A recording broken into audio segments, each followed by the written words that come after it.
నమస్తే, నేను Chandu. Welcome to prime 9 education special. ఇవాల్టి టాపిక్ ఒకసారి చూద్దాం.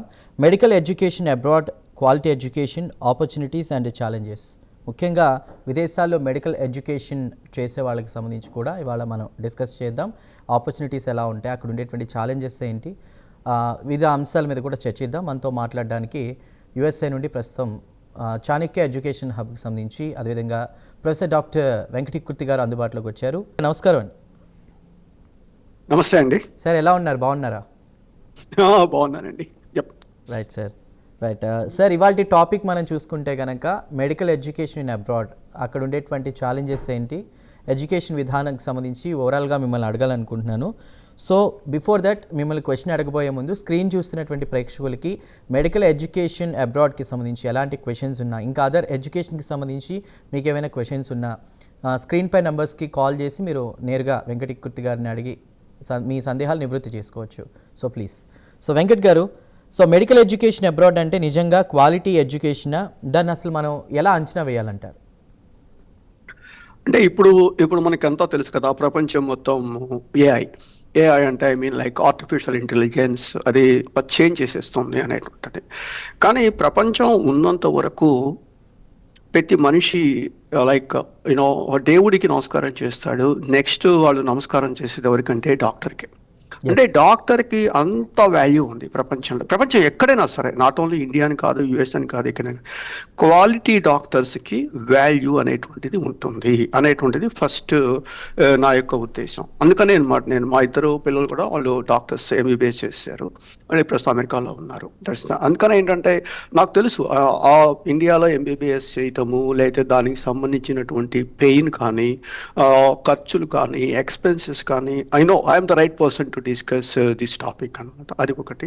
రెండవది, అబ్రాడ్లో అంటే ఇప్పుడు ఇండియాలో ఎంబీబీఎస్ చేయాలి అనుకున్నారు అనుకోండి, ఇట్స్ వెరీ గుడ్. ఎందుకంటే నీట్ అనేటువంటి ఒక ఎగ్జామ్ ఉంది, ఆ ఎగ్జామ్ క్వాలిఫై అవ్వాలి. ఫస్ట్ ఆఫ్ ఆల్ నీట్ ఎగ్జామినేషన్లో క్వాలిఫై అయ్యి మంచి ర్యాంక్ వచ్చింది అనుకోండి, వాళ్ళ సీటు వాళ్ళకి కన్ఫామ్గా ఉంటుంది, అంటే ఎక్కడికి వెళ్ళదు. బికాస్ నీట్ గుడ్ ర్యాంక్, వాళ్ళు అబ్రాడ్ గురించి ఆలోచించక్కర్లేదు, ఇండియాలోనే చదువుకోవచ్చు. రెండో కేటగిరీ ఉంటుంది. ఆ రెండో కేటగిరీ ఏంటంటే నీట్ ఎగ్జామ్ క్వాలిఫై అయ్యారు కానీ మంచి మార్క్స్ రాలేదు, అంటే ర్యాంక్ చాలా ఎక్కువ వచ్చింది, క్వాలిఫై అయ్యారు కానీ వాళ్ళకి మెడిసిన్ చేయాలనే యాంబిషన్ ఉంది, కాస్త ఫైనాన్షియల్గా వాళ్ళు ఎఫోర్డ్ చేయగలరు. అలాంటి వాళ్ళు అబ్రాడ్ గురించి ఆలోచించవచ్చు. మూడో క్రైటీరియా ఉంటుంది. మూడో క్రైటీరియా ఏంటంటే నీట్ క్వాలిఫై అవ్వలేదు. First of all neat qualify అవ్వలేదు కానీ వాళ్ళు మెడిసిన్ చేయాలని వాళ్ళకి యాంబిషన్ ఉంది. అలాంటి వాళ్ళని నేనైతే ఎంకరేజ్ చేయట్లేదు. కానీ అలాంటి వాళ్ళు కూడా అబ్రాడ్లో ఎంబీబీఎస్ చేయొచ్చు, కానీ ఇండియాలో ప్రాక్టీస్ చేయలేరు. ఎందుకంటే నీట్ క్వాలిఫై అవ్వాల్సిందే ఖచ్చితంగా. సో ఈ మూడు కేటగిరీస్లో ఎవ్రీ పేరెంట్ ఆలోచించాల్సింది, మన పిల్లవాడు ఏ కేటగిరీలో ఉన్నాడు అని ఆలోచించుకోవాలి. సపోజ్ సెకండ్ కేటగిరీ వాళ్ళు నీట్ క్వాలిఫై అయ్యారు కాబట్టి ఎఫ్ఎంజీ అనే ఒక ఎగ్జామ్ ఉంటుంది, ఫారెన్ మెడికల్ గ్రాడ్యుయేట్ ఎగ్జామ్ రాసేసి ఇండియాలో వాళ్ళు ప్రాక్టీస్ చేసేసుకోవచ్చు. ఈ మూడో కేటగిరీ ఏమిటి, నీట్ క్వాలిఫై అవ్వలేదు కాబట్టి ఈ ఎగ్జామ్ రాసే అర్హత కూడా ప్రస్తుతానికి లేదు. సో లేనప్పుడు వాళ్ళు బయట దేశాల్లో ఎక్కడన్నా ప్రాక్టీస్ చేసుకోవటమే కానీ ఇండియాలో ప్రాక్టీస్ చేయలేరు. సో కాబట్టి మన స్టూడెంట్ అంటే మన పిల్లవాడు ఈ మూడు కేటగిరీలో ఎక్కడ ఉన్నాడు అనేది వాళ్ళు ఫస్ట్ డిసైడ్ చేసుకోవాలి. ఫారెన్ అనేసరికి ఏమైపోయింది అంటే ఇండియాతో కంపేర్ చేసామనుకోండి, ఇండియాలో చాలా మంచి ర్యాంక్ వచ్చేసి సంథింగ్ ఏ కేటగిరీ బి కేటగిరీ సంథింగ్ వచ్చినప్పుడు ఎక్కడ కూడా డబ్బులు అవుతాయి. డబ్బులు అవ్వని నేను చెప్పట్లేదు, అమౌంట్ నేను చెప్పను, కానీ డబ్బులు బాగానే అవుతాయి. సో అలాంటి కేటగిరీ అలాంటి వాళ్ళు ఎఫోర్డ్ చేయగలిగే వాళ్ళు బయట దేశాల గురించి ఆలోచించవచ్చు. అడ్వాంటేజెస్ ఏంటంటే బయట దేశాల్లో ఎంబీబీఎస్ చేయటం వల్ల ఒకటి ఎక్స్పోజర్ వస్తుంది, రెండవది ఏమవుతుందంటే లైక్ వాళ్ళకి లేటెస్ట్ టెక్నాలజీస్ ఇప్పుడు కొన్ని దేశాలు ఇండియా కన్నా ముందే ఉన్నాయి డెఫినెట్గా 100%.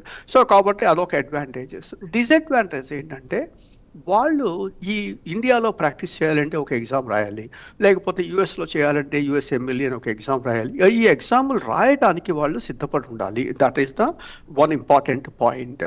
అది. అండ్ మూడవది ఏంటి, చాలామంది అనుకుంటారు కదా నేను జస్ట్ డాక్టర్ అయితే చాలు అనుకునే వాళ్ళకి ఫారెన్ ఎడ్యుకేషన్ పనికిరాదు, చాలా కష్టపడాలి. అసలు ఎంబీబీఎస్ అంటేనే కష్టపడాలి. ఇప్పుడు don't compare with MBBS with మన బీటెక్ అదర్ కోర్స్తో మనం ఎక్కడా కంపేర్ చేయలేం. ఎందుకంటే డాక్టర్ అనేటువంటి వాళ్ళు మనుషుల జీవితాలు లైఫ్ స్పాన్ పెంచుతారు. సో కాబట్టి ప్రపంచం మొత్తం మీద మెడికల్ ఎడ్యుకేషన్కి స్టాండర్డ్స్ మెయింటైన్ చేస్తారు. కాబట్టి ఇండియాలో చేసినా బయట చేసినా పెద్ద డిఫరెన్సెస్ ఏమీ లేదు. అడ్వాంటేజెస్ డిసడ్వాంటేజెస్ రెండూ ఉన్నాయి. కాకపోతే ఇక్కడ ప్రాబ్లం ఎక్కడ వస్తుంది అంటే పేరెంట్స్ బయట దేశాలకు పంపించాలి అనుకున్నప్పుడు వాళ్ళు ఒక రైట్ పర్సన్ని చూస్ చేసుకోవాలి. అంటే రైట్ పర్సన్ అంటే మనకి ఎవరైతే రైట్గా అడ్వైస్ ఇవ్వగలరు, ఆ అడ్వైస్ ఎంత కరెక్ట్గా ఉంటుంది అనేటువంటి చూడగలరు అనేటువంటిది మోర్ ఇంపార్టెంట్ అనమాట. రైట్. వెంకట్ గారు, అంటే ఆల్రెడీ మీరు చెప్పారు అంటే ర్యాంక్ వస్తే ఓకే ఇండియాలో చదువుకోవడానికి, బట్ ర్యాంక్ రాని వాళ్ళ పరిస్థితి చూసుకుంటే కోట్లు ఖర్చు చేయాల్సి వస్తుంది. మనం చాలా కొన్ని ఎగ్జాంపుల్స్ కూడా చూసాం. చాలామంది అంటే ఫిలిప్పీన్స్ వెళ్ళాము, అక్కడ డాక్టర్కి చదువుతున్న ఎంబీబీఎస్కి చదువుతున్నారు, ఇట్లా మాట్లాడుకునే వాళ్ళు కూడా ఉంటారు. సో పేరెంట్స్ మైండ్ సెట్ గురించి ఏం ఆలోచించాలి? మేము ఫారెన్ పంపించాము, అక్కడ డాక్టర్ చదివిస్తున్నామని ఇట్లా ఉంటుంది. సో ఇక్కడ కోట్లలో ఖర్చు పెట్టడానికి కూడా భయపడుతూ ఉంటారు. సో ఈ రెండింటికి సంబంధించి మీరేం మాట్లాడతారు? డెఫినెట్గా అండి, నాకు డెఫినెట్గా మీరు చెప్పింది 100% కరెక్ట్. ఇప్పుడు ఫిలిప్పీన్స్ పంపిస్తున్నారు, పిల్లవాడు ఫిలిప్పీన్స్ ఎందుకు వెళ్తున్నాడు? ఎంబీబీఎస్ చేయాలి అనుకుంటున్నాడు. ఎంబీబీఎస్ ఫిలిప్పీన్స్లో చేసిన తర్వాత ఇండియాలో వచ్చి వాళ్ళు ప్రాక్టీస్ చేయాలి అంటే ఎఫ్ఎంజీ ఎగ్జామ్ రాయాలి అనేది వాళ్ళు ఫస్ట్ డే 1 ఇట్ సెల్ఫ్ తెలియాలి. అంటే ఫస్ట్ రోజే తెలియాలి. నేను బయట దేశాల్లో ఎఫ్ఎంజీ ఎవరికి ఎగ్జామ్షన్ ఇచ్చారు? ఐ థింక్ 4 దేశాలు అనుకుంటాను. ఒకటి అమెరికాలో ఎంబీబీఎస్ చేసిన, కెనడాలో చేసిన, ఆస్ట్రేలియా, ఐ థింక్ న్యూజిలాండ్. ఈ 4 దేశాల్లో ఎంబీబీఎస్ చేసిన వాళ్ళకి మాత్రం ఎగ్జామ్షన్ ఉంది. మిగతా ఏ దేశంలో చేసినా కూడా వాళ్ళందరూ ఈ ఎగ్జామ్ రాయాల్సి ఉంటాయి. సో కాబట్టి ఈ ఫిలిప్పీన్స్ కావచ్చు, లైక్ కరేబియన్ కావచ్చు, ఎక్కడైనా సరే ఎక్సెప్ట్ దీస్ 4 కంట్రీస్, వాళ్ళు day 1 it self FMG syllabus దగ్గర పెట్టుకొని దానికి తగ్గట్టుగా ప్రాక్టీస్ చేసి చేయాలి అనేది ఫస్ట్ వాళ్ళు పెట్టుకోవాల్సిన ఆలోచన. రెండోది మనీ అనుకోండి, మీరు చెప్పే కోట్లు. నాకు తెలిసినంత వరకు ఫిలిప్పీన్స్లో అంత డబ్బులు ఏం ఖర్చు కావు. అంటే నేను ఇండియా గురించి మాట్లాడాను, కోట్లలో ఖర్చు అవుతుందని. ఫిలిప్పీన్స్ ఏంటంటే తక్కువలో మనకి కోర్స్ పూర్తవుతుందని వెళ్ళిపోయే వాళ్ళు కూడా ఉన్నారు అలాంటి ప్లేసెస్కి. సో ఆ కాంటెక్స్ట్లో నేను మిమ్మల్ని క్వశ్చన్ అడిగాను సార్. అవునండి, డెఫినెట్గా అంత ఖర్చు కాదండి. ఫిలిప్పీన్స్లో కోట్లు అయితే మాత్రం ఖర్చు కాదు. అంటే ఐ నో ద నెంబర్స్, కానీ ఇప్పుడు నేను డిస్కస్ చేయలేను నెంబర్స్ గురించి. But whereas you need to consider about Philippines, Caribbean, ఇలాంటివన్నీ బాగానే ఉన్నాయి, బాగాలేదని నేను చెప్పట్లేదు. రైట్ సార్, మనకి ప్రస్తుతం ఒక కాలర్ వెయిట్ చేస్తున్నారు, మాట్లాడదాం. హలో అండి, నమస్కారం. నమస్కారం అండి. శ్రీదేవి గారు చెప్పండి, మీ క్వశ్చన్ ఏంటి? మనకి వెంకటకృతి గారు ఉన్నారు, మాట్లాడండి. నమస్తే సార్, మా బాబు చదువుకుంటున్నాడండి తమిళనాడులో. చెప్పండి. అదే మా బాబు తమిళనాడులో చదువుకుంటున్నాడు, సీట్ వచ్చిందండి. 988 మార్కులు వచ్చినాయండి. మామూలుగా విఎల్ఎస్ అని చదువుకుంటున్నాడండి. బాగుంటుందా అండి, పర్వాలేదా? ఏ కోర్స్ అండి? విఎల్ఎస్ అని ఉంది కదండి ఈసీ బ్రాంచ్ లో. ఓకే, ఇప్పుడు మనం ఇది మెడికల్ గురించి మాట్లాడుకుంటున్నామండి. యాక్చువల్గా లైక్ దీని గురించి మనం మాట్లాడదామంటే విఎల్ఎస్ సిస్టమ్స్ గురించి, ఎంబెడెడ్ గురించి మనం నెక్స్ట్ షోలో ఎప్పుడైనా ఒకసారి డిస్కస్ చేయొచ్చు. ఈ షో ఎక్స్క్లూజివ్లీ ఫర్ ఇప్పుడు మనం ఈ షో ఎందుకు మాట్లాడుతున్నామంటే ఇంటర్మీడియట్ ఎగ్జామినేషన్స్ రేపు 22, 23 నుంచో స్టార్ట్ అవుతున్నాయి. ఈ ఇంటర్మీడియట్ ఎగ్జామినేషన్స్ 22 స్టార్ట్ అవుతున్నాయి కాబట్టి ఆ తర్వాత వాళ్ళు నీట్ ఎగ్జామినేషన్ రాసేవాళ్ళు, లేకపోతే ఎంసెట్ రాసి లైక్ ఫార్మసీ లేకపోతే బయోటెక్నాలజీ అదర్ కోర్సెస్ చేసేటువంటి వాళ్ళకి ఒక విండో ఓపెనర్ అనమాట. ఓకే, ఇది ఒక ఆప్షన్ ఉంటుంది. ఈ ఆప్షన్ ఉన్నప్పుడు ఫ్రాంక్లీ నేను చెప్తున్నాను కదా, medical is the best, frankly speaking. అంటే మిగతా కోర్సెస్తో కంపేర్ చేస్తే, ఎందుకంటే ప్రపంచం మొత్తానికి మెడికల్కి డిమాండ్ అనేది ఎప్పటికీ వెళ్ళదు అదనమాట. రైట్ వెంకట్ గారు, ఇక్కడ నాదొక జనరల్ క్వశ్చన్ అండి. ఇప్పుడు పేరెంట్స్ ఏంటంటే ఇప్పుడు కాలర్ని బట్టి చూసుకున్నా కూడా మార్క్స్ ఇప్పుడు 9 పాయింట్స్ వచ్చాయి, 985 ఇట్లా వచ్చాయి మార్క్స్. సో మార్క్స్ని బేస్ చేసుకుని కూడా రిలేటివ్స్ కోసమో వాళ్ళ కోసం వీళ్ళ కోసమో మా అబ్బాయిని డాక్టర్ చేద్దాం అనుకున్నాం, మా అమ్మాయిని డాక్టర్ని చేద్దాం అనుకుంటున్నాను కూడా, ఓకే ఎన్ని ఎక్కువ మార్క్స్ వచ్చాయి కాబట్టి డాక్టర్ చదివేస్తారులే అని జాయిన్ చేసే వాళ్ళు ఉంటారు. అసలు పిల్లలకి ఇంట్రెస్ట్ ఉందా లేదా అని తెలుసుకునే వాళ్ళు కూడా ఉండరు. సో మీరు మెడిసిన్ బెస్ట్ అని చెప్తున్నప్పటికీ ఇలాంటి సందర్భాల్లో వాటి గురించి మీరు ఏం మాట్లాడతారు? అంటే పిల్లలకి ఒకటండి, ఆ ఏజ్ 17, 18 వయసులో వాళ్ళకి పూర్తిగా మైండ్ మెచ్యూరిటీ ఉండదు. ఫస్ట్ ఆఫ్ ఆల్ అది గుర్తుపెట్టుకోవాలి. ఎందుకంటే వాళ్ళు ఏమనుకుంటారు, that guy is making money, నేను అదే కోర్స్ చేస్తే బాగుంటుంది అనేటువంటి ఒక యాంబిషన్లో ఉంటారు.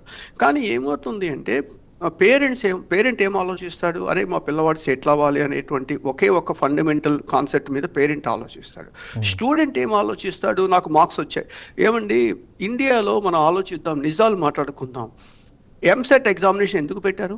ఇంటర్మీడియట్ ఎగ్జామినేషన్ మార్క్స్ చూసుకొని సీట్ ఇచ్చేయచ్చు కదా, డిగ్రీ మార్క్స్ చూసేసుకొని ఐఏఎస్ ఇచ్చేయచ్చు కదా, డిగ్రీ మార్క్స్ చూసేసుకొని బ్యాంక్ ఎగ్జామ్ ఇచ్చేయచ్చు కదా. అంటే వాళ్ళెవరు కూడా ఈ మార్క్స్ని నమ్మటం లేదు.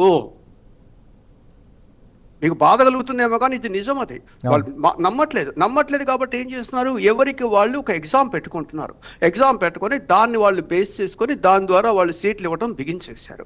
సో కాబట్టి ఇక్కడ 982 వచ్చాయా, 990 వచ్చాయా, 1000 వచ్చాయా అనేది పక్కన పెట్టండి, అది అక్కర్లేదు. ఇక్కడ మనకు కావాల్సింది ఏంటంటే ఒక కాంపిటేటివ్ ఎగ్జామినేషన్లో ఆ స్పిరిట్ ఉన్నటువంటిది ఉన్నదా లేదా అనేటువంటిదే మనకి ఇంపార్టెంట్. మనం మొట్టమొదటి నుంచి ఎడ్యుకేషన్ ఒక్కటే లైఫ్ మారుస్తుంది అనేది మనం మాట్లాడుతున్నాం. The another meaning of real happiness is quality education. Quality education కావాలి. ఇక్కడ మార్క్స్ సంబంధం లేదు. ఇక్కడ మార్క్స్ ఉంటే మంచిదే, కాదని నేను అంటలేదు, కానీ క్వాలిటీ కావాలి. రైట్ వెంకట్ గారు, మరో ప్రశ్న. ఇప్పుడు ఇండియాలో భారతదేశంతో పోలిస్తే విదేశాల్లో ఎంబీబీఎస్ చేయడంలో ప్రధాన లాభాలు ఏంటి? దాని గురించి లాభాలు వెరీ సింపుల్ అండి. ఎందుకంటే లాభాలు ఏంటి? ఎక్స్పోజర్ అండి, international exposure. That is the first thing ఉంటుంది. ఇంటర్నేషనల్ ఎక్స్పోజర్ ఉంటుంది. లేటెస్ట్ టెక్నాలజీస్ ఫాస్ట్గా, ఇప్పుడు సపోజ్ మీరు కొన్ని కంట్రీస్లో చాలా ఫాస్ట్గా ఉంటుంది అనమాట, అది ఒక అడ్వాంటేజ్ ఉంటుంది. ప్లస్ ఎప్పుడైనా ఏంటంటే ఇండియాలో చేస్తున్నప్పుడు ఇక్కడ ఇండియా గురించి ఆలోచిస్తారు, అక్కడికి వచ్చినప్పుడు ఏమవుతుంది, ఇంటర్నేషనల్గా ఉండటం వల్ల అడ్వాంటేజ్. వాళ్ళకి ఏమవుతుంది, day one it self FMG exam రాయాలి, లేకపోతే యుఎస్ఎంఎల్ఈ రాయాలి, లేకపోతే ల్యాబ్ రాయాలి అనేటువంటి ఒక కాన్సెప్ట్ వాళ్ళకి డెవలప్ అవుతుంది. ఎందుకంటే వాళ్ళు దేశం వెళ్ళి కష్టపడుతున్నప్పుడు వాళ్ళకు ఉన్నటువంటి గోల్ సెట్టింగ్. అదే చెప్తున్నాను, ఫారిన్ వెళ్ళి మెడికల్ చేయాలి అనేటువంటి పిల్లలకి మెయిన్ కావాల్సింది కౌన్సిలింగ్ ఈజ్ మోర్ ఇంపార్టెంట్.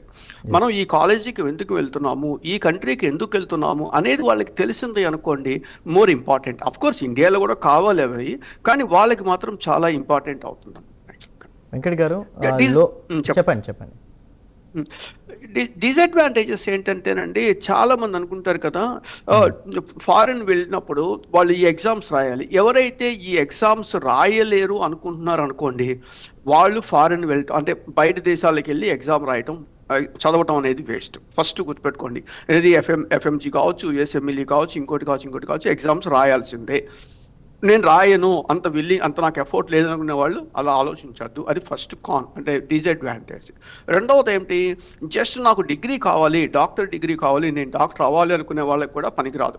బయట దేశాలకు వెళ్ళి చేద్దామంటే కుదరదు. మూడవది ఏమిటంటే, బయట దేశాలకు వెళ్తున్నప్పుడు ఏమవుతుంది, 5.5 years డబ్బులు ఖర్చు పెట్టాలి. మనం అతి తక్కువ డబ్బులతో ఎంబీబీఎస్ అయిపోతుందా అంటే కాదు. అట్లీస్ట్ ఈక్వలెంట్ అంటే ఇండియా కన్నా తక్కువ డబ్బులతోనే ఎంబీబీఎస్, అంటే బి కేటగిరీ సి కేటగిరీ గురించి మాట్లాడుతున్నాను, దానికన్నా తక్కువ డబ్బులతోనే ఎంబీబీఎస్ అయిపోతుంది. కానీ కొంచెం డబ్బులు అవుతాయి. అంటే ఈ లాంగ్ టర్మ్ ఫైనాన్షియల్ కమిట్మెంట్ లేని వాళ్ళు జస్ట్ డాక్టర్ గానే కావాలి అనుకునే, ఇప్పుడు అదే క్వశ్చన్ కూడా నేను అడగబోతున్నాను. లో కాస్ట్ ఎంబీబీఎస్ ఇన్ అబ్రాడ్ అన్నది ఎంతవరకు నిజం? అంటే దానిలో దాగున్నటువంటి సవాళ్ళు ఏంటనే దాని గురించి ఏం చెప్తారు?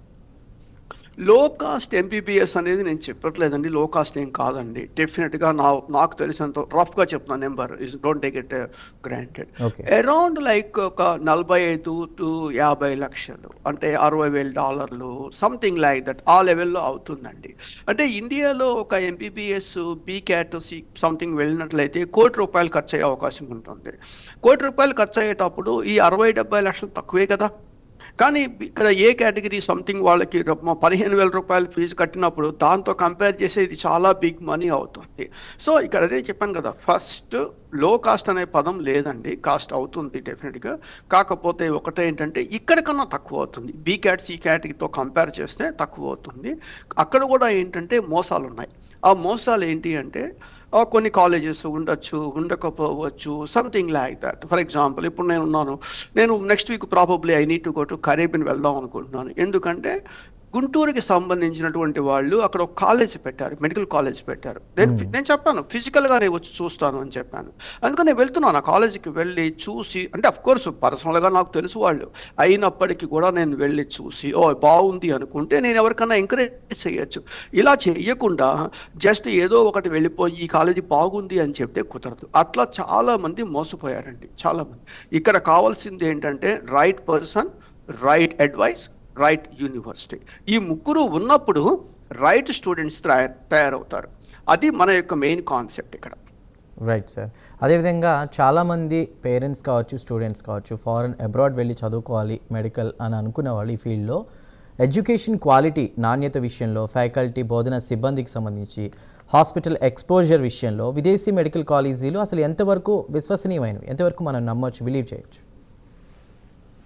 డెఫినెట్గా నమ్మొచ్చండి, అదేమి ఇబ్బంది ఏం లేదు. మరీ like if you want go to Afghanistan ఇంకోటికి వెళ్తానంటే పక్కన మన వాళ్ళు ఎవరు వెళ్ళరు కాబట్టి, if you go to like Caribbean కావచ్చు, కరేబియన్లో ఒక అడ్వాంటేజ్ ఏంటంటే 3 సంవత్సరాల పాటు కరేబియన్లో చదువుతారు. చదివిన తర్వాత 2 సంవత్సరాలు అమెరికా వచ్చి వాళ్ళు క్లినికల్స్ చేస్తారు. అది బిగ్గెస్ట్ అడ్వాంటేజ్. అదేవిధంగా నాకు పర్సనల్గా తెలుసు, మా రిలేటివ్స్ వాళ్ళ పిల్లలు కూడా ఫిలిప్పీన్స్లో చేశారు. వాళ్ళు కూడా ఎఫ్ఎంజీ ఎగ్జామ్స్కి ప్రిపేర్ అవుతున్నారు, ఏదో చేస్తున్నారు. అంటే డిపెండింగ్ అపాన్ దట్, ఒక మలీనాలో ఫిలిప్పీన్స్ క్యాపిటల్లో 14 కాలేజెస్ ఉన్నాయండి, medical colleges. Too many Indian పిల్లలు అక్కడ చదువుకుంటున్నారు. అదేవిధంగా ఉక్రెయిన్ ఈజ్ ఆల్సో. కాకపోతే ఇప్పుడు ఉక్రెయిన్ని అంతగా నేనైతే ఎంకరేజ్ చేయట్లేదు, ఎందుకు వార్ వల్ల ఎంకరేజ్ చేయట్లేదు. Ukraine is good, even Russia is good. వీటన్నిటికీ ఒక డిసడ్వాంటేజ్ ఏంటంటే లాంగ్వేజ్ బ్యారియర్. మనకి అక్కడ లోకల్ లాంగ్వేజ్ నేర్చుకోవాలి. రష్యాలోకి వెళ్ళామనుకోండి, first 6 months we need to understand the local language. China కూడా చాలామంది వెళ్తున్నారు, అక్కడ కూడా బాగానే ఉంటుంది. సో కాబట్టి మనము కొంచెం ఎక్స్ప్లోర్ చేయాలి. ఫ్యాకల్టీ బాగానే ఉంటారు. కరేబియన్లో అయితే చాలామంది, you won't believe it, like Indian ఫ్యాకల్టీనే ఉన్నారు. ఇండియా ఫ్యాకల్టీ, అమెరికాలో ఉన్న ఇండియన్ డాక్టర్స్ అంతా అక్కడ టీచ్ చేస్తుంటారు. సో చాలా బాగానే ఉంటుంది కొంతవరకు. అంటే ఈ లాంగ్వేజ్ బ్యారియర్తో పాటు కల్చరల్ డిఫరెన్సెస్ కావచ్చు, ఇతర అంశాలు ఏమైనా విద్యార్థుల అకాడమిక్ పర్ఫార్మెన్స్ మీద ప్రభావం చూపే అవకాశం ఉందా? ఏమి ఉండదండి. వాళ్ళ యొక్క goal is I want to become like a good quality doctor అనేటువంటిది ఒకటి. అది దానివల్ల ఏమి ఉండదు డెఫినెట్గా. ఒక లాంగ్వేజ్ అంటారా, ఎస్. కల్చరల్ యాక్టివిటీ, ఆ 2 ప్రాబ్లమ్స్ ఎక్కడైనా ఉంటాయి. ఇప్పుడు ఇండియా నుంచి వచ్చిన వాళ్ళు అమెరికా వచ్చారనుకోండి, ఈ కల్చరల్ బ్యారియర్ ఖచ్చితంగా కనపడుతుంది. వితిన్ 6 months అడ్జస్ట్ అయిపోతారు, అదేమీ ప్రాబ్లం ఏమీ లేదండి. ప్రాబ్లం ఏంటంటే వాళ్ళు మైండ్ సెట్ అనేది ఇంపార్టెంట్. నేను ఈ ఎగ్జామ్ క్వాలిఫై అవ్వాలి, Day 1 నుంచి ఆ ఎగ్జామ్కి ప్రిపేర్ అవ్వాలి. Day 1 నుంచి USMLE కావచ్చు, FMG కావచ్చు, what ever it is, lab కావచ్చు, ప్రిపేర్ అవుతూ ఉంటే 100% ఫారిన్ ఎడ్యుకేషన్ మంచి ఇన్స్టిట్యూట్లో చేస్తే చాలా బాగుంటుంది, 100%. రైట్. అదేవిధంగా ఎగ్జామ్స్ విషయానికి వస్తే సార్, ఎఫ్ఎంజీ కావచ్చు, NEXT వంటి లైసెన్సింగ్ ఎగ్జామ్స్ ఉంటాయి కదా, వాటిలో మెడికల్ గ్రాడ్యుయేట్స్ ఎదుర్కొనే అసలు ప్రధాన కష్టాలు ఏంటండి? వాటి గురించి ఏం చెప్తారు సార్? కష్టాలు ఏం లేదండి. ఇక్కడ సిలబస్ అనేటువంటిది, ఇప్పుడు MCI medical council of India exam conduct చేస్తుంది. ఫర్ ఎగ్జాంపుల్ వాళ్ళ స్టాండర్డ్స్లో వాళ్ళు కండక్ట్ చేస్తారు. మన ఈ మధ్యకాలంలో ఒక అతను మలేషియాలో MBBS చేసి, నేను ఆ ఎగ్జామ్ ఎందుకు రాయాలి అని చెప్పేసి వాళ్ళు సుప్రీంకోర్టులో కేసు పెట్టారు. కేసు పెడితే సుప్రీంకోర్టు ఏమంది అంటే, మేము ఈ విషయంలో ఇన్వాల్వ్ అవ్వము, MCI ఏ డెసిషన్ తీసుకుంటే అదే ఫైనల్. MCI ఏం చెప్పింది అనేటువంటిది, వాళ్ళు ఇండియాలో ఉన్న పేషెంట్స్ యొక్క హెల్త్కి రెస్పాన్సిబుల్ అండి. అలాంటప్పుడు వాళ్ళు మంచి డాక్టర్స్ లోపల రావాలనుకుంటారు. సో కాబట్టి ఎగ్జామినేషన్ కష్టంగానే ఉంటుంది, ఎగ్జామినేషన్ టఫ్గానే ఉంటుంది. దానికి తగ్గట్టుగా మనము ప్రిపేర్ అవ్వాల్సిందే. మనం కోర్టులో వెళ్తే ఏమవుతుంది, ఏమీ కాదు, అదే అయింది. ఈ 4 దేశాలు తప్పించి మిగతా ఏ దేశంలో MBBS చేసినా, ఇండియాలో ప్రాక్టీస్ చేయాలన్నా, నీట్ ఎగ్జామ్ PC నీట్ రాయాలన్నా, ఇది చేయాలన్నా సరే, ఇది మీరు క్వాలిఫై అవ్వాల్సిందే. ఇండియాలో ఎవరు ప్రాక్టీస్ చేయాలన్నా సరే నీట్ ఎగ్జామినేషన్ క్వాలిఫై అవ్వాల్సిందే. క్వాలిఫై అవ్వకుండా మీరు ఎక్కడ మెడికల్ చేసినా ఇండియాలో ప్రాక్టీస్ చేయలేరు అని వాళ్ళు రూల్స్ పెట్టేసుకున్నారు. అది మంచిదే, దేశానికి చాలా మంచిది. We need appreciate those type of things అన్నమాట. సో పిల్లలు కష్టపడాల్సిందే. సక్సెస్ బాగానే ఉందండి, 60 to 70% సక్సెస్ రేట్ ఉంది. కొన్ని కాలేజీ స్టూడెంట్స్కి 80% కూడా ఉంది. అదేమీ ప్రాబ్లం ఏమీ లేదు. రైట్. వెంకట్ గారు, నేను ఇప్పుడు మిమ్మల్ని అడగబోయేది చాలా ఇంపార్టెంట్ క్వశ్చన్. స్టూడెంట్స్ కావచ్చు, ఇండియాలో ముఖ్యంగా పేరెంట్స్ కావచ్చు, ఇండియాలో ఉన్న కాలేజెస్కి పంపితేనే అయ్యో హాస్టల్ జాయిన్ చేస్తేనే సరిగా తింటున్నాడో లేదో అని ఆలోచిస్తూ ఉంటారు. అలాంటిది ఒక విదేశం అబ్రాడ్లో చేయించేటప్పుడు వాళ్ళ సేఫ్టీ విషయంలో, అకామిడేషన్ విషయంలో, ఫుడ్ విషయంలో, క్లైమేటిక్ వాతావరణ పరిస్థితుల విషయంలో పేరెంట్స్ ఎక్కువగా ఆందోళన చెందే అంశాలు కూడా ఇవే అంటారా? వీటిని చూసుకోవాలా? ఎందుకంటే రేసిజం కూడా ఉంటుంది కొన్ని ప్లేసెస్లో కూడా. వీటన్నిటిని బేరీజ్ వేసుకుని ఏం చెప్తారు? చూడండి, ఇంట్లో అమ్మ అన్నం వండి పెట్టినట్టుగా ప్రపంచంలో ఎక్కడ ఏ హాస్టల్లో అన్నం వండి పెట్టడం జరగదు. అది ఫస్ట్ ఆఫ్ ఆల్, అది వెరీ క్లియర్. డిఫరెన్సెస్ ఉంటాయి, ఖచ్చితంగా డిఫరెన్సెస్ ఉంటాయి. They don't want to compare with homely food with hostels. అది ఒకటి. రెండోది ఏమవుతుంది, వాళ్ళందరూ ఇప్పుడు ఎంబీబీఎస్కి వచ్చే వాళ్ళందరూ కూడా నా ఉద్దేశం 18 సంవత్సరాలు 18 ఇయర్స్ అబవ్ ఉన్న వాళ్ళే కదా. అవును. సో వాళ్ళకి ఆల్మోస్ట్ లైక్ ఇప్పుడు నేను చెప్పే ఏ దేశానికి బయటికి వెళ్ళినా కూడా ఎవ్రీథింగ్ ఇండియన్ ఫుడ్ అవైలబుల్ ఉంటుంది. లేదనుకోండి ఒక రైస్ కుక్కర్ కొనేసుకుంటారు, లేదా కొంచెం కర్రీస్ చేసుకుంటారు, తింటారు. అంటే వాళ్ళ ప్రైమరీ గోల్ ఎడ్యుకేషనా, ప్రైమరీ గోల్ ఫుడ్డా అనేది డిసైడ్ చేసుకోవాలి. వాళ్ళ primary Well goal said, education అయినప్పుడు ఈ ఫుడ్ అనేటువంటివన్నీ ఏమవుతాయి, సెకండరీ అయిపోతాయి. అఫ్ కోర్స్ కష్టం ఉంటుంది, క్లైమేట్. ఇప్పుడు సపోజ్ నేను ఇక్కడ మొన్న 2 నెలలు ఇండియాలో ఉన్నాను వేరే పని మీద. ఇప్పుడు న్యూ జెర్సీలో వచ్చాము, మా ఇంటి చోటు ఇంతెత్తు స్నో ఉంది, అలవాటు అయిపోవాలి, తప్పదు. There is no option. అంతేగాని నేను ఇక్కడ ఉండలేను అంటే కుదరదు కదా. మనం ఎందుకు వచ్చాము ఇక్కడికి, ఎంబీబీఎస్ క్వాలిటీ డిగ్రీ చేయటం కోసం వచ్చాము అనేది ప్రైమరీ గోల్ అయినప్పుడు మిగతావన్నీ తగ్గిపోతాయి, ఐ మీన్ మినిమైజ్ అయిపోతాయి అనమాట. సో కాబట్టి అవన్నీ ఇష్యూస్ ఉంటాయి చాలా మంది. ఇప్పుడు ఈవెన్ మా అమ్మాయి వైజాగ్ హాస్టల్లో ఉన్నప్పుడు కూడా ఫుడ్ అన్నప్పుడు ఆయన అదే చెప్పారు, హాస్పిటల్ సీఈఓ, సార్ మీ ఇంట్లో మీ అమ్మ చేసినట్టు ఫుడ్ మేము చేయగలము, మేము చేయలేము, ఇది నిజం, ఇది ఒప్పుకొని తీరాలి. నేను అదే చెప్తున్నా, ఇంట్లో ఉన్న ఫుడ్తో కంపేర్ చేయడం అనేది జరగదు. దానికి తగ్గట్టుగా వాళ్ళు ఐ మీన్ కస్టమైజ్ అవ్వాలి, అంటే అడ్జస్ట్ అవ్వాల్సిందే. There is no option. అంటే ఒక గోల్ సెట్ చేసుకున్న తర్వాత అడాప్టబిలిటీ అనేది ఉంటేనే ఖచ్చితంగా మనం సర్వైవ్ అవ్వగలుగుతాం. అంతే కదండి. Right. ఫస్ట్ ఆఫ్ ఆల్ నేను మొదటి నుంచి చెప్తాను, ఎంబీబీఎస్ చేసేటువంటి వాళ్ళకి యుఎస్ఎంఎల్ఈనా, లేకపోతే ఎఫ్ఎంజీనా, లేకపోతే ఫ్లాబా, లేకపోతే లైక్ దిస్ అనేది గోల్. అది ఆ గోల్ రీచ్ అవ్వడం కోసం పొద్దు నుంచి సాయంత్రం దాకా దాని మీద కష్టపడటం అనేది ఒక్కటే వాళ్ళకున్న ఆప్షను. కాకపోతే ఇండియాలో వాళ్ళకు వచ్చిన ర్యాంకుకి సీటు రాదు కాబట్టి మనం కాస్త ఎఫర్ట్ చేయగలం కాబట్టి మంచి కాలేజీ చూస్ చేసుకోండి బయట దేశాల్లో. దానికి ఏమిటంటే చాలా మంది హెల్ప్ చేస్తారు, I'm sure on that side. Right. Venkat గారు, వన్స్ అబ్రాడ్లో అంటే ఎంబీబీఎస్ చేసిన తర్వాత కెరీర్ ఆపర్చునిటీస్ ఇండియాలో మరియు అబ్రాడ్లో ఎలా ఉంటాయి అనుకోవచ్చు, ఏం చెప్తారు సార్? ఎక్కడైనా ఎంబీబీఎస్కి అవకాశాలు ఉన్నాయండి, అవకాశాలు లేవు అనే పరిస్థితి లేదు. ఎంబీబీఎస్కి ప్రపంచం మొత్తం అవకాశాలు ఖచ్చితంగా ఉన్నాయి, బాగానే ఉన్నాయండి డెఫినెట్గా. ఒకటే సార్ మొదటి నుంచి చెప్తుంది, if you have skill nobody is going to stop you. If you don't have skill nobody is going to help you. నాకు 1000కి 1000 మార్క్స్ వచ్చాయి అన్న స్కిల్ లేకపోతే వాడికి ఎక్కడా అవకాశం రాదు. కాబట్టి ఇక్కడ మార్క్స్ కన్నా స్కిల్స్ ఇంపార్టెంట్. పర్టికులర్లీ మెడికల్ ఏరియాలో skills is very very important. ఆ స్కిల్స్ని డెవలప్ చేసుకోవటానికి క్లినికల్స్ సబ్జెక్టు ఇవన్నీ ఉన్నటువంటి మంచి కాలేజీని చూస్ చేసుకోవటానికి వాళ్ళు మంచి గైడ్ని సెలెక్ట్ చేసుకోవాలి, మంచి గురువుని సెలెక్ట్ చేసుకోవాలి. That is more important. Right. Venkat గారు, ఇప్పుడు ఒక 2 ఇంపార్టెంట్ క్వశ్చన్స్ ఉన్నాయి. అసలు విదేశాల్లో అబ్రాడ్లో మెడికల్ ఎడ్యుకేషన్ ఎంపిక చేసుకునే ముందు ఎవరైనా విద్యార్థులు తప్పనిసరిగా పరిశీలించాల్సిన అంశాలు ఏంటి, వాటి గురించి ఏం చెప్తారు? ఫస్ట్ వాళ్ళ కాలేజీ వరల్డ్ హెల్త్ ఆర్గనైజేషన్కి అప్రూవ్ అయిందా లేదా అనేది చూసుకోవాలండి. ఓకే. వరల్డ్ హెల్త్ ఆర్గనైజేషన్కి అప్రూవ్ అవ్వకుండా ఉన్న హాస్పిటల్కి మనం వెళ్ళకూడదు అనేది ఒకటి. ఆ కాలేజీ పెట్టి ఎన్నాళ్ళు అయింది, జస్ట్ ఒక లాస్ట్ ఇయర్ కాలేజీ పెట్టారనుకోండి, దాన్ని నేను ఎంకరేజ్ చేయను, డెఫినెట్గా చేయను.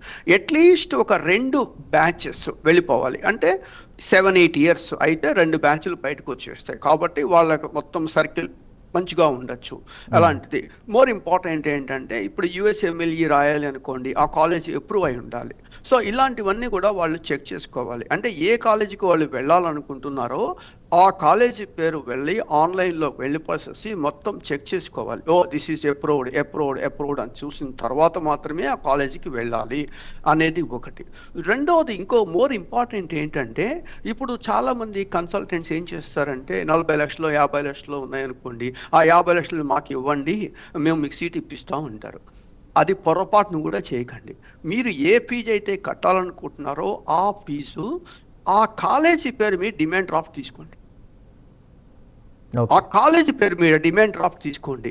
ఎందుకంటే నాకు తెలిసి పేరు అక్కర్లేదు, ఒక ఊళ్ళో, మీకు తెలుసా ఊరు కూడా, ఒక ఊళ్ళో ఒక వ్యక్తి 100 మంది దగ్గర 40 కోట్ల రూపాయలు వసూలు చేసి తను పారిపోయాడు. వెళ్ళిపోయాడు. ఎందుకంటే తను డబ్బులు తీసుకున్నాడు. నేనేం చెప్తున్నాను, నేను డబ్బులు అసలు మనిషికి ఇవ్వకండి, డైరెక్ట్గా కాలేజీ పేరు మీద డిమాండ్ డ్రాఫ్ట్ తీసుకోండి. డిమాండ్ డ్రాఫ్ట్ తీసుకొని ఆ కాలేజీకి ఇచ్చేస్తాయండి. అప్పుడు మీరు సేఫర్ జోన్లో ఉంటారు. That's more important.